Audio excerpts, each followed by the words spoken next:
Hello दोस्तों, कैसे हैं आप लोग। मेरा नाम Soman. Welcome back to my channel.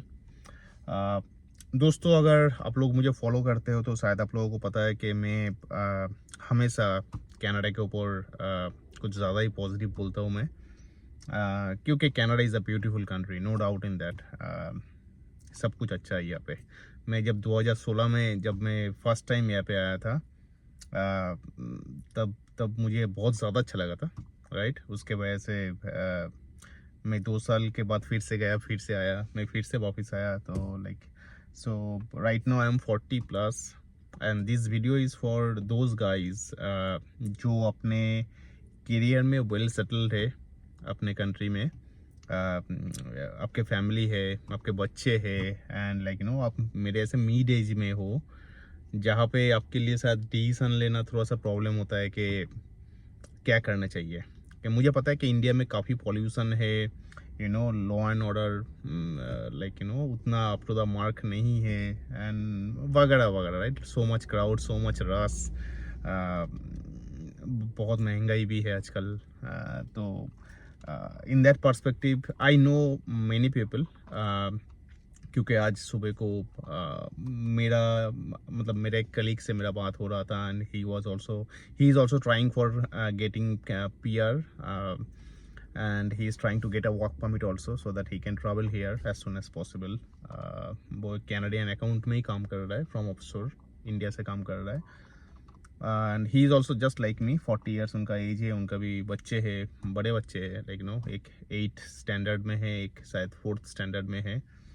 तो उनके साथ मेरा काफ़ी बात हो रहा था, एंड लाइक मुझे ऐसा लगा कि he is so much desperate Canada आने के लिए। He is so much desperate कि he is going to sell his flat. Bangalore में अच्छा खासा फ्लैट है उनका, उनकी गाड़ी, घर जो भी है सेल करके they want to move here, migrate here.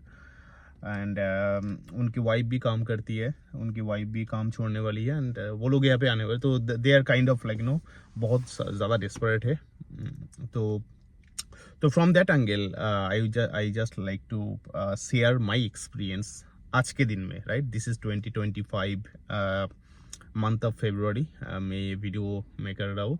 सो मैं जो भी एक्सपीरियंस में शेयर करने जा रहा हूँ that is based on today's scenario, कि आज के दिन में what is the situation in Canada for a गाई लाइक मी, और लाइक आपके ऐसे, अगर आप मेरे एज में या ऐसे ही हो, आप वेल सेटल्ड, बेसिकली अगर आप वेल सेटल्ड हो अपने कंट्री में, हैप्पी हो, आपके पास हैप्पी तो नहीं कहूँगा, हैप्पीनेस का डेफिनेशन हर किसी के पास अलग होता है, लेकिन यू आर वेल सेटल्ड, आपके पास नौकरी है या बिजनेस है, घर है, ऐसे में आप सब कुछ छोड़ के आप एक नई ज़िंदगी के लिए you want to move abroad, specially for Canada I am not saying for other country. So what is my personal feedback, अगर मैं ऐसे सिचुएशन में, मान लो मेरे पास नॉलेज है, क्योंकि मेरे पास इतने एक्सपीरियंस है, लास्ट 8-9 साल का एक्सपीरियंस है कनाडा का, और ऐसे में अगर मुझे फिर से अगर अपनी लाइफ स्टार्ट करना होता, एंड अगर मुझे फिर से मूव करना होता out of India to Canada, तो मैं क्या करता। So this is totally personal opinion, don't take it like in other way, क्योंकि मैं देखता हूँ कि काफ़ी सारा वीडियो में अगर जो भी मैं प्रैक्टिकल बातें करता हूँ, कुछ लोगों को पसंद नहीं आता है, एंड दे वो लोग कुछ कमेंट करते हैं, that is not really good. So anyway, so this is my personal feedback. So दोस्तों देखिए, फर्स्ट ऑफ ऑल मैं ये बोलूँगा कि अगर आप महंगाई की वजह से अगर आप परेशान हो, इंडिया में महंगाई ज़्यादा है, and you want to move here, क्योंकि यहाँ पे आप डॉलर में इनकम करोगे, and obviously dollar value is more than Indian rupees, right. $1 is equal to almost 60 Indian rupees आज के दिन में। तो काफ़ी लोग वो कैलकुलेशन करते हैं कि बॉस, मैं इंडिया में 1 लाख 2 लाख जो भी मेरा मंथली इनकम है, अगर मैं कनाडा में जाऊंगा तो मैं 3 गुना 4 गुना ज़्यादा इनकम करूंगा। That is true, that is not, ऐसा नहीं कि that is not true, that is true actually. So that is a good thing. यहाँ पे dollar value is more compare to Indian rupees, but thing is that आपको महंगाई के हिसाब से या इन्फ्लेशन के हिसाब से आपको कंपेयर करना पड़ेगा। You cannot simply compare like ये महंगाई इंडिया में कैसा है और कनाडा में कैसा, you cannot compare that, trust me. Canada में फ़र्स्ट ऑफ ऑल अगर आप आओगे आज के दिन में आपको सबसे पहले घर लेना पड़ेगा रेंट पे, राइट। 2 बेडरूम रेंट, अगर 2 बेडरूम अगर आप रेंट में लोगे, फर्स्ट ऑफ ऑल आप जब फर्स्ट टाइम आप आओगे आप रिमोट एरिया में नहीं रह सकते हो, राइट। आपको एक प्रॉपर टाउन या सिटी में रहना पड़ेगा। मोस्ट पीपल प्रेफर टोरंटो या GTA एरिया। तो टोरंटो में प्रॉपर एरिया में अगर आपको रहना है इन अ 2 बेडरूम कॉन्डो या 2 बेडरूम अपार्टमेंट, आपको कम से कम $2,500 आपको स्पेंड करना पड़ेगा। मिनिमम में बोल रहा हूँ, ज़्यादा है, मैं मिनिमम बोल रहा हूँ। $2,500 के नीचे आपको नहीं मिलेगा, अच्छा नहीं मिलेगा। तो अगर आप इंडिया में हो, अगर आप इसको कंपेयर करो इंडियन रुपीज़ में, वो होता है 1.5 लाख रुपया। अगर आप इंडिया में हो, अगर आपके पास खुद के घर है या अगर आप रेंट में भी रहते हो कोई मेट्रो सिटीज़ में, then also I don't think you are spending 1.5 lakh rupees for rent, right? So you need to compare from that perspective, right? यहाँ पे आके सैलरी आई डोंट नो कितना सैलरी आपका होगा। अगर मान लेता हूँ मैं $100,000, राइट, 100,000 या $120,000 on an average I am saying. तो आपका इन हैंड आपका सैलरी आएगा मैक्सिमम $6,000 मे बी, और $5,500 after all taxes and all. तो out of that 5,500, let's assume $5,500 से अगर आपका $2,500 if you are paying rent, then how much you have in your hand? $3,000, right. Now I'll come to the next point, right? So from महंगाई perspective $2,500 आपने दे दिया, आपके हाथ में $3,000 है। इसके बाद आपका जो ग्रोसरी है, राइट, इंडिया में आप चाहे जितना भी खाओ पियो, ग्रोसरी में आप कितना खर्चा करते हो? मैक्सिमम 50,000। आई डोंट नो, मुझे आइडिया अभी नहीं है, काफ़ी साल हो गया, लेकिन I am just assuming India में शायद 50,000 से ज़्यादा शायद आपके ग्रोसरी में या खाने में आपका शायद खर्चा नहीं होगा, राइट। बट अगर आप यहाँ पे आते हो कनाडा में विद अ फैमिली, राइट, मान लो आपके 1 बच्चे 2 बच्चे है या आपके फैमिली है, आपको मंथली एटलीस्ट आपका जो स्पेंडिंग है मतलब compare to India, right, India में 25,000 की ग्रोसरी अगर आप कर रहे हो, 25,000 की मंथली एक्सपेंसेस अगर आप कर रहे हो सिर्फ खाने पीने के पीछे, तो आप अच्छे खासे खा रहे हो, राइट, आप कॉम्प्रोमाइज़ करके नहीं खा रहे हो। तो सेम लाइफस्टाइल अगर आपको कनाडा में वैसे ही चाहिए, वैसे ही अगर खा के पी के अगर आपको रहना है, देन आपका monthly may be $1,500 $2,000, may be 1,500, let's assume. मैं कम यहाँ पे मैं कम पकड़ता हूँ और इंडिया में मैं ज़्यादा पकड़ता हूँ, ठीक है। इंडिया में 50,000, यहाँ पे 1,500 मिनिमम, अच्छे खासे। लेकिन वो ऐसा नहीं है कि हर किसी के लिए दिस इज़ ट्रू। आप $500 में भी आप कर सकते हो सर्वाइव, ऐसा नहीं है, लेकिन आपको बहुत कॉम्प्रोमाइज़ करना पड़ेगा, बहुत ज़्यादा कॉम्प्रोमाइज़ करना पड़ेगा। Again this is up to you, right, how much you can compromise. देखिए कॉम्प्रोमाइज़ क्या होता है, एक सर्टेन एज तक आप कर सकते हो, राइट। अगर एज ए स्टूडेंट अगर आप आ रहे हो, आप अपनी ज़िंदगी स्टार्ट कर रहे हो, लेकिन वो आप अर्ली 20s में हो, दैट टाइम आप कर सकते हो, राइट। मैं भी किया था, मैंने भी अपने अर्ली 20s में मैंने काफ़ी सारा मैंने किया। तो आप लेकिन एक सर्टेन एज के बाद जब आपके बच्चे हो जाता है, फैमिली हो जाता है, आप एक कंफर्ट जोन में आ जाते हो, एक रिलैक्सिंग जोन में अगर आप आ जाते हो, उसके बाद वहाँ से निकलना मुश्किल होता है दोस्तों। मैंने देखा, this is my experience, right. तो इन दैट पर्सपेक्टिव अगर अगेन दिस वीडियो में भी उन लोगों के लिए है जो लोग मिड एज में है। Once again I am clarifying, right. अगर आप यंग हो, लाइक नो अर्ली 20s में हो, maybe this is not true for you, like no you can survive, I mean for your food expenses you can survive maybe in $500-600 also, right? But if you're coming with a family, with your wife, with your kids, then अगर अच्छे खासे अगर आपको खा के रहना है तो 1,500 आपको पकड़ के रहना पड़ेगा। तो 2,500 is your rent, 1,500 your food, grocery, like other expenses. So you have spent $4,000, right? Now how much you have in your hand? You have 1,500. Okay, so now the next major cost is अगर आप यहाँ पे with family आते हो, then you need a car. Okay, you definitely need a car in North America. आप कहीं पर भी जाओ with family, once again I am telling, अगर आप विथ फैमिली आ रहे हो then you need a car. अगर आपको अच्छे से अगर आपको रहना है, ठीक है, अगेन दैट डिपेंड्स ऑन आप कैसे रहना चाहते हो, राइट। अगर आपको कार नहीं लेना है, आप ऑब्वियसली आप रह सकते हो, लेकिन आपको बहुत तकलीफ होगा ग्रॉसरी लेने में, या फिर इतना कड़क ठंड होता है, ठंड में बाहर जाने में, बच्चों को लेके, बच्चों को आप डिफरेंट सेशन में दोगे, डिफरेंट एक्टिविटीज़ में दोगे, इन लोगों का टाइम एडजस्ट करने में लेकिन देखिए यहाँ पे जो ट्रांसपोर्ट है, यहाँ पे जो पब्लिक ट्रांसपोर्ट सिस्टम है, that is not like India, right. India में आप कहीं पर भी रुक जाओ, आपको ऑटो वाले मिल जाएगा, आपको रिक्शा वाले मिल जाएगा, आपको कुछ ना कुछ जुगाड़ हो जाता है, राइट। आप 50 रुपया 100 रुपया देके आप जा सकते हो। यहाँ पे ऐसा नहीं है दोस्तों, यहाँ पे काफ़ी एक्सपेंसिव है। यहाँ पे बस है, पब्लिक ट्रांसपोर्ट जो मेजर जो सिटीज़ है, मेजर सिटीज़ में बसेस अवेलेबल है, लेकिन उसमें काफ़ी टाइम आपको स्पेंड करना पड़ेगा। एंड यू नो ठंड में बाहर, जैसे मैं जब फर्स्ट टाइम आया था कनाडा में, मैंने तब गाड़ी नहीं लिया था। मैं अपने मेरे बेटे का उम्र उस टाइम पे शायद 1 साल था, बहुत ही छोटा था, तब मैंने गाड़ी नहीं लिया था फर्स्ट टाइम जब मैं आया था। तो मुझे काफ़ी तकलीफ होता था, मैं जब ग्रोसरी करने जाता था या सैटरडे संडे अगर किसी जगह पे अगर जाना होता था, अगर पास में भी जाना होता था, तो पब्लिक बस से जाना आना, यू नो ठंड में वेट करना, बहुत ठंड होता है दोस्तों। ऐसे ठंड में -25 -20 डिग्रीज में बाहर खड़े होकर रहना is very difficult, okay.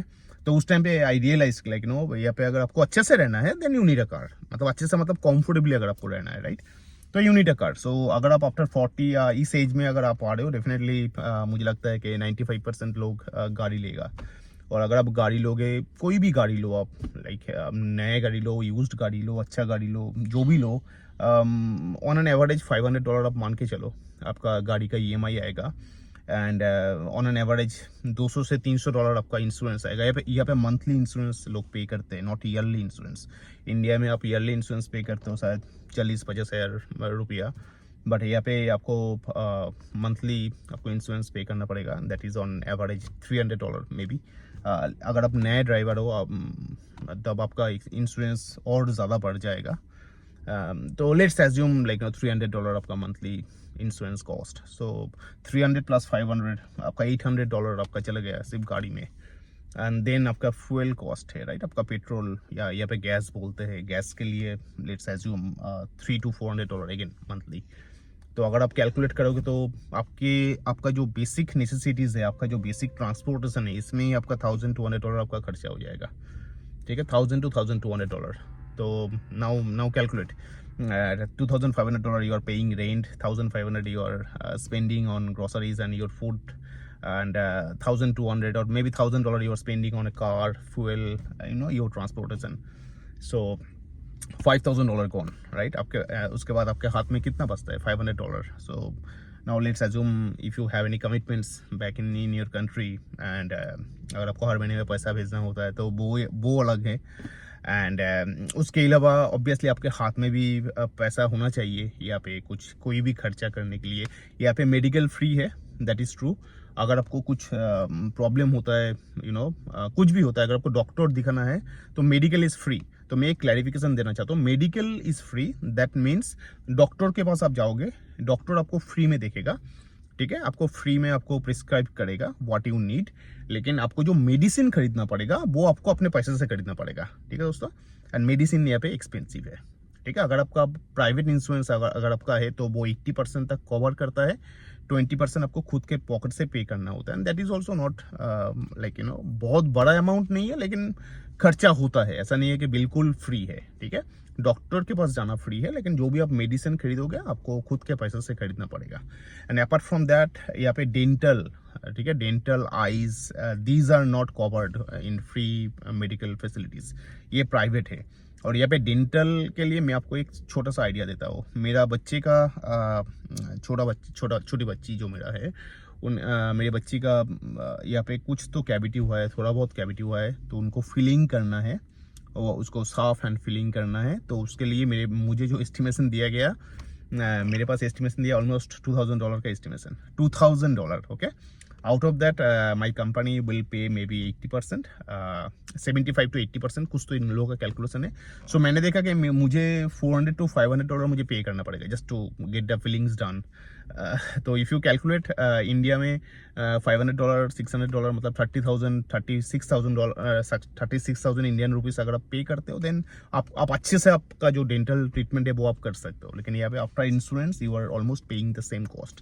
So this kind of expenses are there, although it is free, but आपको ये लेके चलना पड़ेगा कि आपको ये इमरजेंसी के लिए आपको ऐसे फंड आपको रखना पड़ेगा। एंड अपार्ट फ्रॉम दैट, अगर आप रेस्टोरेंट में ऑब्वियसली आप वीकली एक दिन आप जाओगे, राइट, रेस्टोरेंट में खाने के लिए, या आपका जो भी सोशल लाइफ होगा, या जो भी अदर एक्सपेंसेस है, राइट, आपके बच्चों को आप कुछ अदर एक्टिविटीज़ में दोगे अपार्ट फ्रॉम स्कूल, राइट। तो अगर आप स्विमिंग में देते हो या कुछ स्केटिंग में देते हो, कुछ मार्शल आर्ट्स में देते हो या अदर एक्टिविटीज़ में अगर आप देते हो, that is very expensive, okay, to be very frank, very expensive, ठीक है।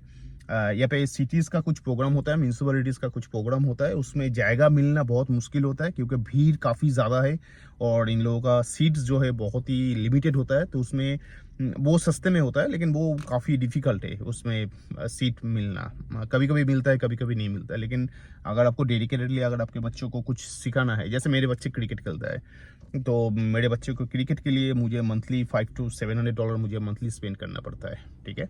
तो ऐसे ही आप कुछ अदर्स एक्टिविटीज़ में अगर आप दोगे प्राइवेटली तो उसमें आपको काफ़ी सारा खर्चा हुआ दोस्तों, सो वो भी आपको ध्यान में रखना है, ठीक है। And apart from all this, obviously for your future, आपको कुछ इमरजेंसी फंड, आपके रिटायरमेंट का फंड, जो भी आपका कैलकुलेशन है, अगर आप इन्वेस्टमेंट करते हो स्टॉक मार्केट या लेकिन what ever your investment portfolio, वो भी मेंटेन करने के लिए आपको हर महीने में आपको कुछ पैसा आपको हाथ में रखना पड़ेगा। So now just imagine, like, how much you are going to earn and how much you are going to spend if you are अगर आपको एक comfortable life है, अगर आपको यहाँ पे चाहिए।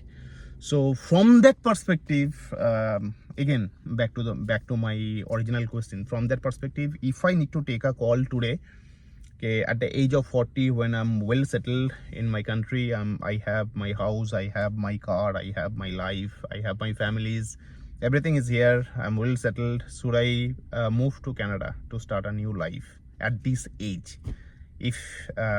If you ask me this question, I will say no, it doesn't worth. Yeah, यहाँ पे नेचर अच्छा है, यहाँ पे पॉल्यूशन नहीं है, बिल्कुल नहीं है, शांति है, थोड़ा बहुत शांति है, थोड़ा बहुत बोलूँगा अभी मैं। People are good, country is good, country is beautiful, लेकिन अगर आप प्रॉज एंड कॉन्स देखोगे तो शायद at this age taking this big step doesn't worth, at least for Canada, क्योंकि कनाडा का अभी इन्फ्लेशन काफ़ी ज़्यादा है, महंगाई काफ़ी ज़्यादा है, यहाँ पे क्राइम भी बहुत ज़्यादा, यहाँ पे मतलब it is increasing day by day. आपकी गाड़ी कभी भी चोरी हो सकता है, आप किसी भी जगह पे अपना गाड़ी पार्किंग करके आप चले जाओ, आपको गाड़ी आपका चोरी होने का 80% चांसेस है। अगर आप बिजनेस करते हो, आपका स्टोर या आपका शॉप लोग आके रॉब कर लेगा, लूट लेगा, ऐसा भी स्टोरीज आजकल बहुत ज़्यादा आ रहे हैं। So crime is increasing day by day, बहुत ज़्यादा क्राइम हो रहा है यहाँ पे। ऐसा मतलब एक डेवलप्ड कंट्री से आप इतना एक्सपेक्ट नहीं करते हो। आप बोलोगे इंडिया में क्या क्राइम नहीं होता है? वो ऑब्वियसली होता है, but you can not compare या developing country with a developed country. Why you are coming to a developed country? You are coming to और you are moving to a developed country to live a peaceful life, right? तो अगर यहाँ पे भी आके अगर वही problems, वही झमेला अगर आपको देखना पड़े, then it's better to live in your own place, right? At least वहाँ पे you know people, you know आपके अपने लोग हैं, राइट? अगर आपको कुछ प्रॉब्लम होता है, there will be 100 of people who can stand behind you. यहाँ पे अगर कुछ प्रॉब्लम्स होता है आपको, भगवान ना करे, who is there to stand beside you? No one is there, right? तो that is so these are cons for me at this age, these are cons. अगर मैं कॉलेज लाइफ में आता तो ऑब्वियसली मैं यहाँ पे आके बहुत ज़्यादा फ्रेंड मेरा होता कॉलेज लाइफ में, स्टूडेंट लाइफ में, जब लाइफ स्टार्ट होती है। लेकिन जब लाइफ 40 में आ जाता है, आप मिड एज में हो, आप 20 ईयर्स पहले आपका जो एनर्जी था या आप जो करते थे आज के दिन में आप वो नहीं करते हो, राइट? आपका मैच्योरिटी लेवल चेंज होता है, आपका विजन चेंज होता है लाइफ के लिए। So from all this perspective, if you ask me, is it really worth? I would say no, simply no. First of all, the reason is obviously financial reason. India में शायद आप काफ़ी ज़्यादा savings कर सकते हो, इंडिया में शायद आप काफ़ी ज़्यादा सिक्योर्ड हो। यहाँ पे doesn't matter how much you are earning, but you are not going to save that much money in Canada. Number 2, crime is increasing day by day, okay, it's kind of similar. बहुत ज़्यादा India में भी होता है, I know, but यहाँ पे भी काफ़ी ज़्यादा क्राइम इंक्रीज हो रहा है। Number 3, from your kids perspective, बच्चों के पर्सपेक्टिव में, I know education is free, but that is not up to the mark. I mean, that is not a quality education, I would say. The primary education or up to 6th, 7th, 8th standard, the education, अगर आप again if you compare with Indian academics, India के जो बच्चे और यहाँ के जो बच्चे हैं, एक ग्रेड 6 के बच्चों के अंदर अगर कंपटीशन हो, आई एम प्रीटी श्योर 90% या 95% इंडियन स्टूडेंट्स जो है दे विल, वो लोग बहुत आगे है यहाँ के बच्चों के कंपैरिजन में, क्योंकि हम लोग के वहाँ पे अप्रोच डिफरेंट है, यहाँ पे अप्रोच डिफरेंट है। मैं अभी उसमें नहीं जाऊँगा why is that, but again that is the reality. Okay, number 4 is medical facility. Medical is free, but that is only for namesake. Before COVID, it was all different. Medical was too good, tremendously, like too good, superb. But after COVID, यहाँ पे काफ़ी shortage है, quality doctors, quality nurses की बहुत shortage है।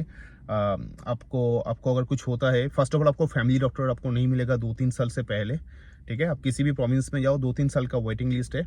तो यहाँ पे you need a family doctor for everything. अगर आपके स्किन में कुछ प्रॉब्लम होता है, कुछ स्पेशलिस्ट के पास अगर आपको जाना है, ये इंडिया ऐसा नहीं है कि आप फ़ोन करोगे, अपॉइंटमेंट लोगे, चले जाओगे। यहाँ पे ऐसा नहीं है।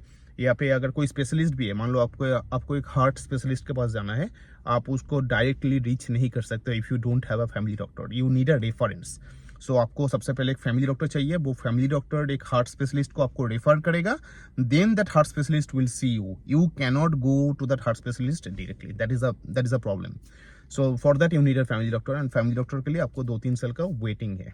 Okay, that is the biggest waiting. 2-3 साल में कुछ होता है, देन आपको इमरजेंसी में जाना पड़ेगा, हॉस्पिटल्स में जाना पड़ेगा।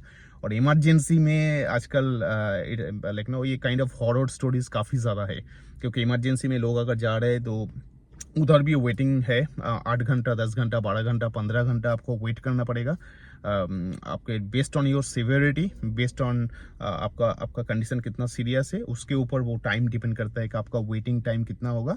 But in most of the cases आपको 8 आवर्स आपको वेट करना पड़ेगा। तो मान लो अगर आपको बच्चों को बहुत तेज़ बुखार है, या कुछ प्रॉब्लम्स है, या आपको कुछ प्रॉब्लम्स है, एंड उस प्रॉब्लम को लेके आप ट्रैवल करके इमरजेंसी तक जा रहे हो हॉस्पिटल में, एंड हॉस्पिटल में जाने के बाद भी आपको 8 आवर्स अगर आपको वेट करना पड़े, that is really troublesome to me. At least at this age, that is troublesome for me.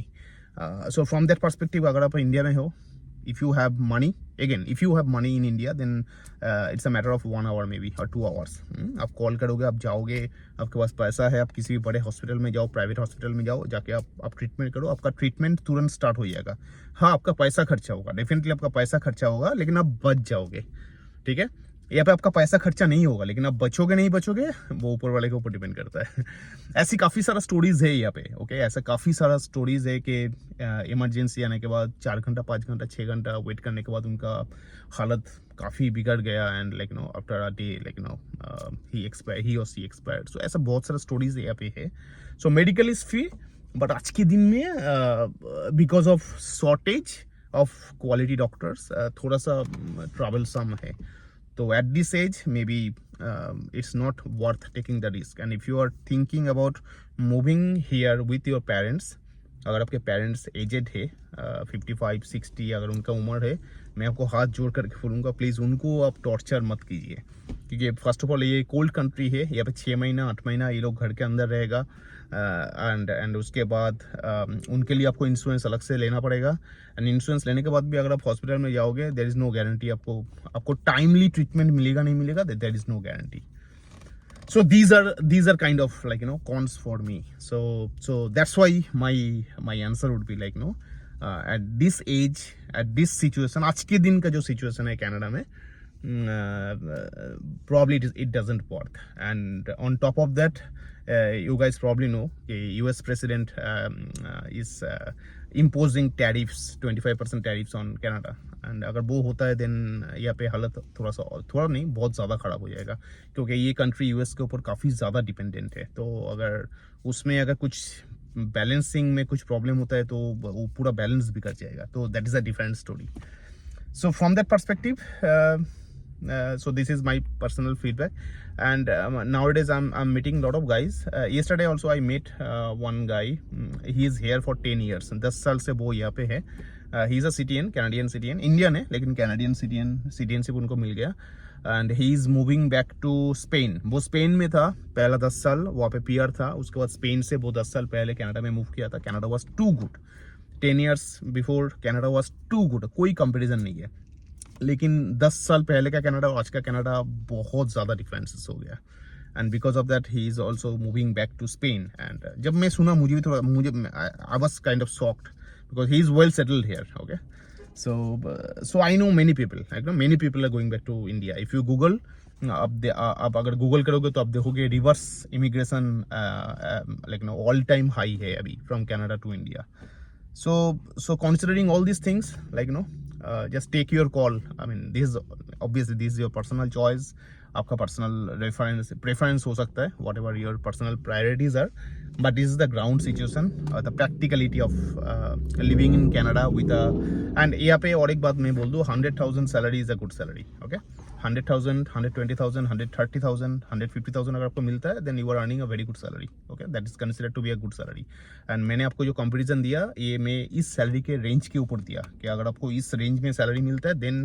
What would be your life and what would be your expenses right लेकिन अगर आपका सैलरी इससे भी कम है then it would be very difficult for you guys this is the honest opinion okay anyway so that's it for today if you guys have any questions कुछ भी जानना है ऐसे मिड एज में अगर आप मेरे ऐसे हो अगर आपको कुछ जानना है आप मुझे क्वेश्चन कर सकते हो अगर आप मेरे वीडियो अगर आप देख रहे हो out of Canada from India Pakistan Bangladesh if you have any questions like maybe you are thinking to send your son or children to Canada on a student permit any questions if you guys have you guys can shoot me a question whenever I get time definitely I'll reward you देखते रहिए thank you